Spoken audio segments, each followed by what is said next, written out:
So I'm going to do the pros and cons and situational circumstances as to whether you do your own website or whether you do marketplace. So your own website, we're talking about Shopify, BigCommerce, Wix, WordPress, anything like that. So it means that you can control the content, you can control the branding, anything that you put out there is completely customizable to you. In general, it looks a bit more professional and it looks like you're a bigger company than you are if you were selling on a marketplace. So it comes down to a lot of perception and controlling the brand on your own website. So customizability. So customizability is one of the big benefits of having your own website. For us, we use Shopify, Wix, we have tried Squarespace, and we have tried BigCommerce in the past. So I can't wait to go through each different platform that you can use to host your website and which are more beneficial. We do actually have our own hosted website at the moment, so we don't host on somebody else's platform like Shopify or anything like that. But again, it is a little bit more difficult for someone that doesn't know how to code, and you will sort of need a developer on your team to be able to sort of manage that and scale that. So if you want it just to be a little bit easier, if you're very sort of like at the start, I mean, there's a lot of advanced businesses that sell a lot that are still using hosted website platforms.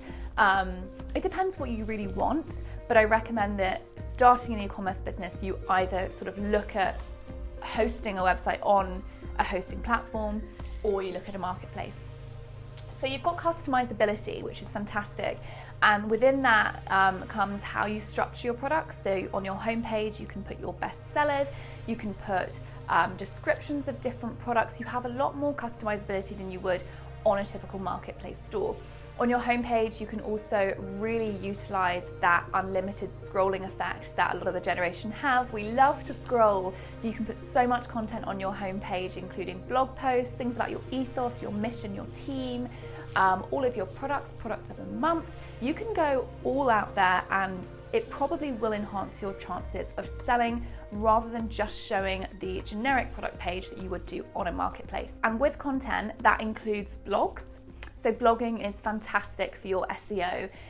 Before you sort of even launch your website, you should be looking at keywords, you should be looking at competitors, what their SEO is like, how are they getting their customers, what their acquisition rates are like, and what they're blogging about really, and how many views they're getting, what their engagements are like.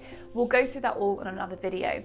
But blogging is a fantastic way to get new customers to your website and to show up on Google. It also allows you to sort of create this brand image and culture and mission and kind of ethos. So yes, you can get a separate blogging site that you put on your marketplace store, you put on your social media, but in general, it's better to have them all in one place, and that's the website. However, it is important to note, and I will go into a whole video about SEO, is that it takes a little bit of time for SEO to really come into play. So you're going to look at least 3-4 months before you even start seeing those results. You will not immediately show up in search engines.